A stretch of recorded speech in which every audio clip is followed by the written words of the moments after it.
What's up, guys? Sub-Zero here, back for another talkie tile discussion type video. It has literally been 1 week from my last video about the state of set 17. I usually don't like to make these type of videos back to back. I usually, it's like my ultimate, I save it for once a set, one Yap style video. But we have to talk about this because it's the state of the game right now. It's something very important to me and a lot of other players. And it all got kicked off by this tweet from Impetuous Panda. If you guys don't know who Impetuous Panda is, he is a European caster and high-low player in general. This guy's been very, very high ranked on the European server, so just kind of a beast. And also, has casted Worlds, European tournaments, all this kind of stuff. So somebody very into the scene, and also just, someone who is going to structure his criticism in a very intelligent and reasonable way. This guy is not a yapper who's just going to yap to yap.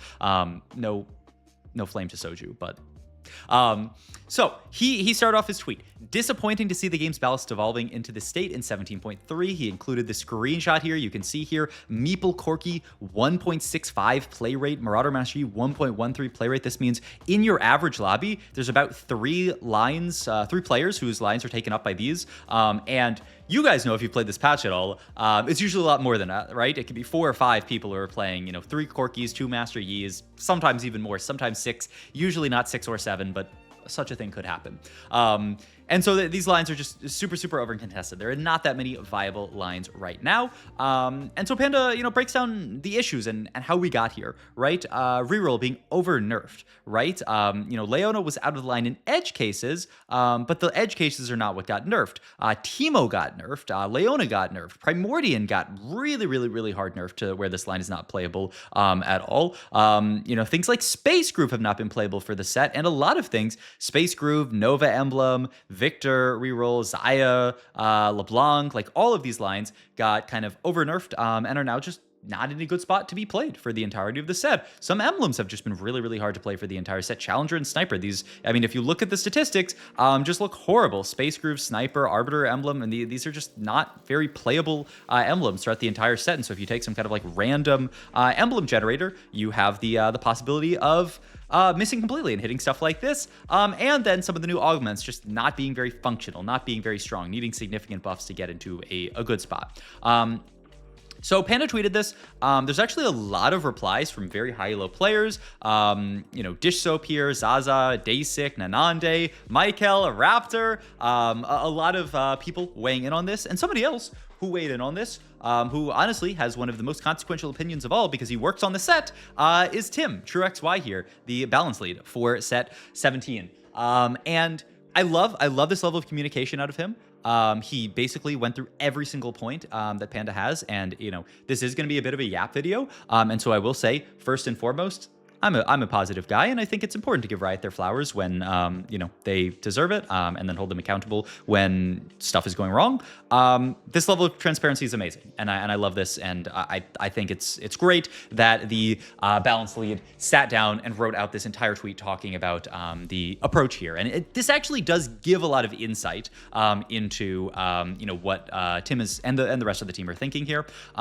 There's another tweet that I do want to bring up as well from Dewa here, who talked through this, but I know you guys are TikTok brain, so I do want to give you guys something to watch on the screen while we yap here. So let's watch Wei Jin Iverson, who, hey, if this Discord squid was not happening, we'd be doing a Wei Jin VOD review, because this guy, let me move my head here, man. Look at this, man. He's just the god of TFT, man. He got rank 1, sets ago had a few bad games, and also Wei Jin has just been having some disgustingly good games. And so we will definitely do a Wei Jin VOD review for tomorrow, because this guy is just a monster and he has completely solved the patch. And so we will talk about that for sure. But I did want to talk about this while it's fresh, while everybody's talking about it. And it's also my hope, because I know some writers sometimes watch my videos, my hope is that I could actually affect some change here. Who knows if that'll actually happen, but I want to use my voice as a creator to do everything I can in this situation, because I think this is actually really important for a lot of people, selfishly for me, but also not selfishly for a lot of other people as well. So what did Tim say here in response to everything that Panda said? He said some really good stuff. He talks about with the reroll nerfs, he said, you know, they wanted to push one cost reroll away from being super dominant, because the game with one cost reroll is decided on 2-1, which is something they wanted to avoid. He said something really interesting that I want to come back to after we talk through everything he said. He said, from our POV, a third patch of one cost reroll dominance would be far worse than this case here, where this stuff is kind of unplayable. What they said they didn't execute on is 2 costs and 3 costs taking their place. Gnar, Akali, Misfortune, Diana buffs not pushing those comps to be as dominant as they should be, to be like very reasonable lines, right? You're not really seeing people playing Gnar reroll this patch, or, you know, every once in a while you see a random Diana reroll, and usually it does not go that well. That also has the impact of making 4 costs very centralizing. Xayah Morgana changes, landing a little weak, also centralized there. Space Groove, I think, yeah, this is honestly the most reasonable take from Tim, is he said, they buffed Space Groove. A lot of people were thinking that Space Groove would actually be pretty good on this patch. It received, you know, a number of nerfs. And so I think it's pretty reasonable to say that they had good faith changes, you know, to try to make Space Groove playable, and it just didn't end up that way. TFT's a hard game to balance. I get it. But yeah, the next thing he talks about is the trade structures, things like, you know, Challenger and Arbiter being weird with emblems. And he talks about where that's just kind of like a big picture issue with the set, not something they can really do in patches, which kind of does go back to what I talked about in my last video about how, like, a lot of issues in this set almost seem like they you know, should have been addressed in development, not right now live while we're playing the set. And then lastly, classes, augments, blessings. What he says here is essentially there's a lot that was added in this patch. They added augments. They added turned a 5 cost into a 4 cost. They made all these 1 cost changes. And so it's really hard to get all of that right at the same time. I mean, they have 2 weeks between you know, patches, and it's really not 2 weeks. It's, you know, you have some time on the patch, and then by the time you know, the next week rolls around, they have to start locking changes. So they really only have a few days between you know, patches to really start looking at changes, and so it can be very difficult then to you know, get everything perfect. He's just saying the team is kind of stretched thin here, which makes a lot of sense as well, which I think is reasonable. But the last thing that Tim says here, which I think is the most important by far here, is he says 6. Okay, so why no B patch then if we agree with everything? This isn't saying the set is perfectly balanced, but more so saying it's something we need to get right here. We've seen the consequences of rushing changes or swinging too fast, 17.1b and 17.3. There's a fair set of changes coming in 17.4, specifically targeting the problems you've mentioned that expand beyond a B patch. Shipping a partial version only covers one issue by risking another. So he's saying they're not going to B patch. Now, like I said, I hope that this is not the case and that they'll change their mind. Obviously, there's a very short window. We have tournaments this weekend, which is one of the big things that I want to talk about here. And so if the only way they would change their mind is if somehow, like, you know, tonight they have emergency meeting, Riot Games, and then they, you know, say, we need to do a B patch actually, and they push it out, you know, tomorrow or like early Wednesday or something. And then at that point, it's getting really close. So the earliest they could do it tomorrow, honestly, it's probably copium on my part to hope for it, but I'm an optimist. I hope for this kind of stuff. Now, why is the B patch so important? Well, this goes to the Dewa tweet here.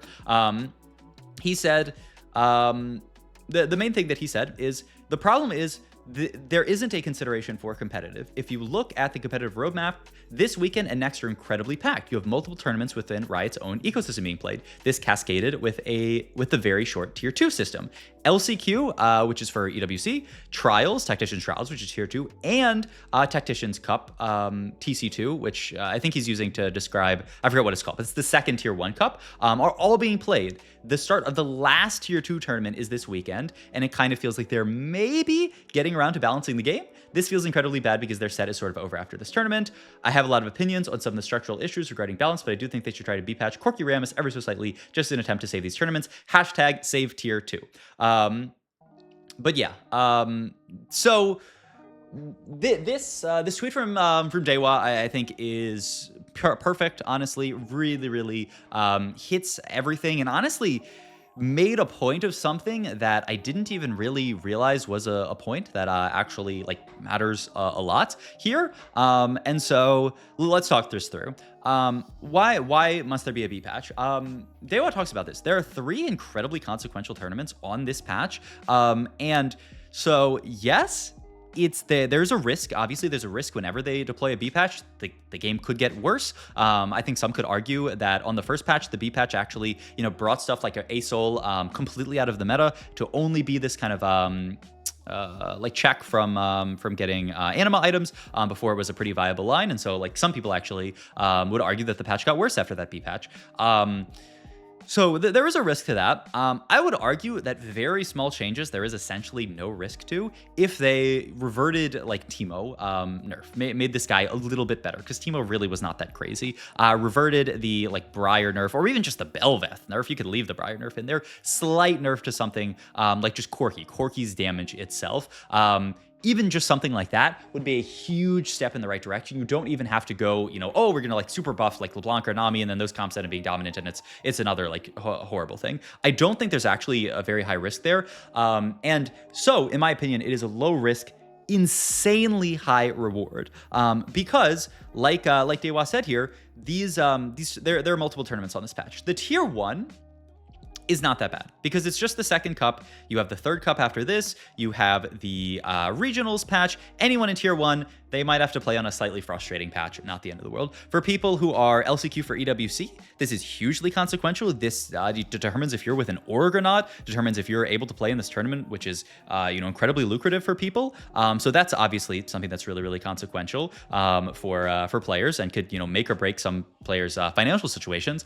And then the last thing, which is less important and also more important, it's not as drastic, but it affects a lot more people, is the tier 2. And what Dewa said here, which I didn't really think about, is that, yeah, I mean, I've been thinking about it, but he kind of structured it in a way that actually like makes a lot of sense. After Tactician's Trials 2 here, and Tactician's Cup 2, assuming you make it to the second weekend. But hey, assume you were just a player who makes it into the Trials and does not make it into Cup 2 here. After this, there is no more competitive circuit for players who are in Tier 2. There are no more official Riot Games tournaments. That means, like he said, that their players, the set kind of feels unfinished right now, honestly, right? We feel like we're in this world where, yeah, I mean, the set, like we're just barely getting to a balanced state. Maybe after this patch, we'll get to a state where there's a lot of viable lines, there's some conditional lines, there's some reroll, there's some forecast, all this kind of stuff. Like last patch, the reroll dominance did not feel very balanced. The patch before it, the conditional dominance did not feel very balanced. This patch, only forecast lines and Fast 9 really being viable, almost zero reroll, does not feel very balanced. And so, I'll go my perspective here, selfishly, but my perspective is, a very engaged Tier 2 player, but there are a lot of Tier 2 players who are people who, have jobs, and who just play Tier 2, for fun or just out of passion and that kind of stuff. For all those players, your entire set boils down to these 2 Tier 2 tournaments, which is a problem with Tier 2, but also cascades into a problem with balance here. Because if they do not B-patch, then we end up in this world where, yeah, I mean, my experience playing Tier 2 this set can be pretty crummy. I might just have to, never really get to truly play the set in its polished, really great, flexible, viable form. Because I do think this set, when we get to the world where we will be on, next patch or the patch after, when we do end up in a really balanced situation, I think this set's going to be really, really fun to play. I think there's a ton of really cool lines that exist this set. I really like the 5-cost, the God system. It's not my favorite set mechanic of all time, but it's fine. It's passable. Getting some extra augments and stuff like that is pretty cool. I think there's a lot to love about this set, honestly. There are a lot of really cool units. A lot of the 5-cost stuff like Graves, Vex, these are really fun 5-costs to play around that I think they did an amazing job on. And so I do feel like I'm almost getting kind of robbed of the true experience of this set if I'm not actually able to compete without being able to play some of this stuff. It feels bad. So that's why, in my opinion, they must do a B patch. And it's really not, like I said, that much of an issue. Now, 2 things that kind of are quite important to talk about. One is the balanced thrashing and the 1-cost nerf, and it goes back to the thing that Tim said in that tweet there, which I think is really strange to me, and I just honestly do not understand. Let me go back to Tim's tweet to pull up that exact line that I pulled out again here. Is, TF Teemo nerfs were pretty heavy-handed, but from our POV, a third patch of 1-cost real dominance would be far worse. I guess my question here is why. I think the base the base idea, I think, that a lot of people would say, is probably what's going on here, from Riot's perspective, is players get really turned off of playing the game if they keep getting beat by the same comp, especially if it feels like kind of like a cheap comp. If it is like a reroll comp that people deem as like, oh, that's just like, they just played reroll. It was so boring. They just got like a good Teemo spot and they just played that in the game, and the game was legit just like over from then. People don't like that kind of stuff. And so it seems that Riot's response to that is to make these comps completely unplayable. They want to nerf Teemo and Primordian and this kind of stuff to a state where these lines are essentially unplayable, because of the player perception around them. Essentially, if they do not, they risk players saying, I lost this Teemo line again. Like, this set just sucks. This set just sucks. I'm done with this set. I think if that is the case, and it seems like that is the case, and maybe I'm being a little bit too like blunt about this, and obviously there are more considerations that go into this kind of stuff. Obviously they don't, their goal was not to make these lines unplayable, but their goal was for these lines to land a little weaker, right? Their goal was for these lines to be more on the side of over nerfed than be viable. If that is the actual case, I don't think you can actually balance the game this way, and have it be a good experience for anyone. Really, I understand where they're coming from. That yes, if people were losing to Teemo for a third patch, well, it's not even really a third patch. It was just like last patch, and like I guess they're including like kind of B patch, I guess, in there, because it's not like this Teemo line was like dominating right at the start of the set. But in any case, if that really is how they perceive it, I think it's a poor way to balance the game, because it goes back to balance thrashing. We've talked about this. We've had this discussion a million times before.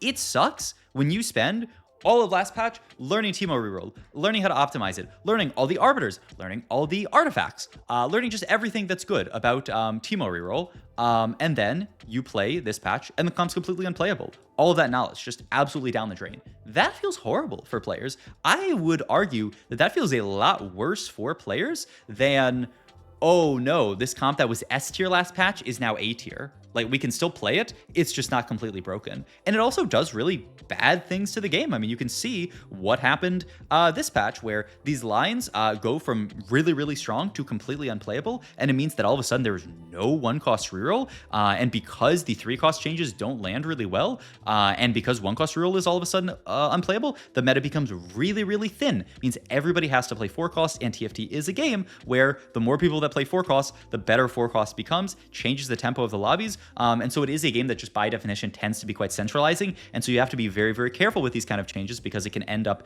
in a world that,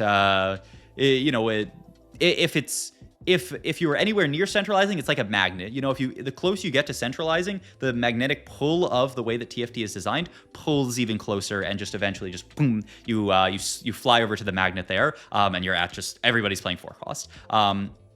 So that's the first thing. I think not balance thrashing has to be the first priority over players feeling like the meta is a little bit stale. And I will say this is probably a competitive player versus casual player diff. I think their calculation is that it's okay if we turn off some of the competitive players, because this is a change that is really, really good for the casual players, right? The casual players will potentially quit the set if Teemo's broken for another patch.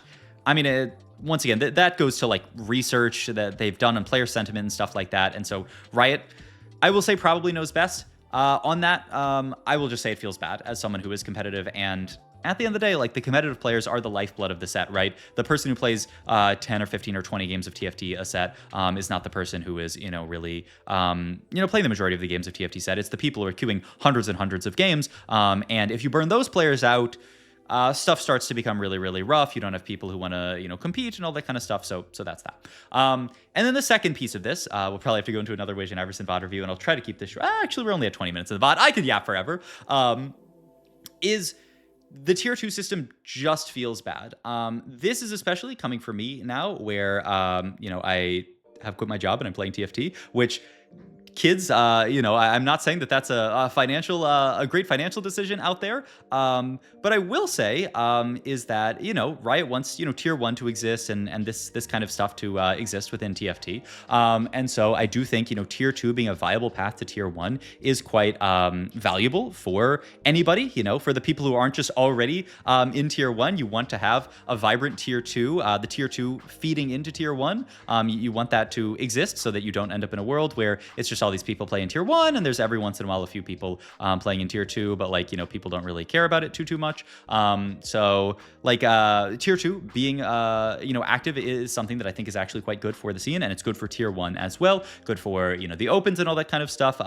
So I do think it's quite valuable. But yeah, I mean, it feels really bad. I just don't know how we're in this world here where there's going to be a tournament played this weekend. But PvE is not out for another 2 months essentially at this point here. So if your journey ends at the second trials, which is very reasonable for a lot of players, then there is not a competitive tournament for a month and a half, for basically as long as the set was. It's like you just lose out on an incredible amount of time that you want to. I mean, ideally, there would be 100% uptime, right? You would be able to compete the entire set. And then the second that you're out, you would say, oh, man, tier 1 is actually a good example of this, right? There's cups throughout the set. Then there's regionals. And then if you don't make it, you get eliminated early in regionals. You have maybe a few weeks, maybe a month before the next set. If you make it, far in regionals, but you don't make it to the World Championship, that's kind of like the average tier 1 player experience. Then you don't play in Worlds, but it's fine because Worlds exists. And then, for 2 weeks or something, sometimes, and even this set, there's actually a small break between tier 1 and regionals and Worlds. It's just 1 week or something. So those players, they have 1 week of downtime, and then the next set comes. And some people would say maybe that's too little downtime, and I think that is actually an issue for tier 1. I personally would much rather have that than the alternative. Too much downtime than too little downtime instead of too much. But either way, I do feel like we just have to say that having a month and a half, really almost 2 months of downtime is just too much for tier 2. I think Panda actually himself, ironically, or really not ironically, maybe ironically, because it actually makes a lot of sense that he's the person suggesting a lot of good positive things, he tweeted a while back, I think it was last set or maybe the set before, about his opinion of the changes that should exist to kind of help kind of fix tier 2. And one of the things that he said is having an LCQ system that encourages people to climb ladder, because that's the other thing. I mean, ladder, once tier 2 is no longer, there are no more cups to grind for, no more snapshots to get in tier 2. Ladder starts to become more dead because all the tier 2 players say, well, there's not as much to climb for. There's just LP to climb for. I obviously am going to be playing TFT for the rest of the set. I also, by the way, am trying to fix this with my Legendary Tacticians program. Everybody in there gets to play in 2 tournaments a set. And so, the hope is that even if we don't have all these tier 2 tournaments, I am creating tournaments actively for people to play in. And, hopefully I can, as a content creator, fill this time with stuff like that. Maybe do some sub wars with Kai and stuff like that. I'm gonna have some fun throughout the rest of the set, hosting tournaments and things like that, trying as much as possible to fill this void that Riot Games has left. But I would hope that I wouldn't have to do that, right? I would hope that I would not have to fill that void and that there would just not be a void, and that people would be able to, play in tournaments throughout the entire set and not feel like there is, this huge void that exists there. So yeah, what Panda said is an LCQ that ladder qualifies you for at the end of the set, that can qualify you to regionals. This keeps ladder relevant for the entire set, allows more paths to qualify to regionals, because right now it's just being giga high ranked on ladder, which is not that realistic for a lot of people. A few people can do that, but I mean, the ladder's crazy competitive.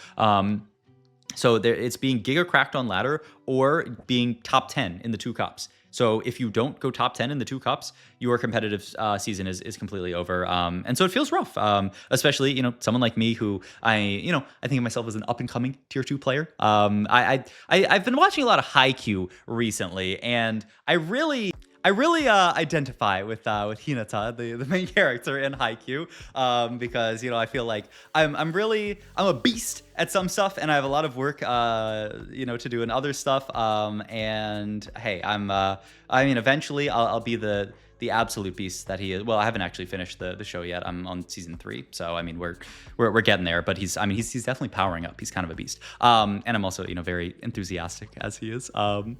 But he's just not bald. But maybe he becomes bald later in the series. I don't know. We'll see. We need more bald rep, and we had One Punch Man, and that was it.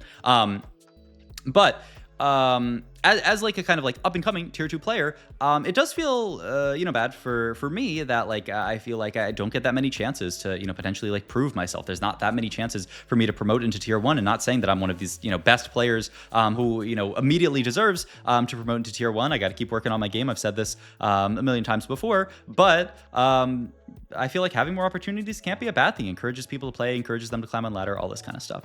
So yeah, those are my main thoughts. I don't want to belabor the point and have this video be super long. So yeah, I guess just let me know what you guys think about all this. If you guys are competing in tier 2, if you think about this kind of stuff, if you just feel generally the same about the set in general, and you want it to be in just more balanced state, so that more people can play it. I mean, at the end of the day, even if you're not like a competitor, we want to all play a good game, right? We want to play a game where we feel like there's a lot of viable lines, where there's a lot of skill expression. I will say, the one thing that I will not stand for is the copium that like, oh, this set's, I mean, Wei Iverson is a perfect example. You can still be an absolute beast on this patch. If you say the reason I'm not climbing is because this patch sucks, I mean, kind of skill issue, right? Look at Wei Iverson. If you say I'm just not enjoying this patch, absolutely valid, and I will defend to the death your right to say it. All right, thank you guys for watching. As always, I will see you guys in the next video. Let me know all of your thoughts down below, and yeah, I'll see you guys later. Bye-bye.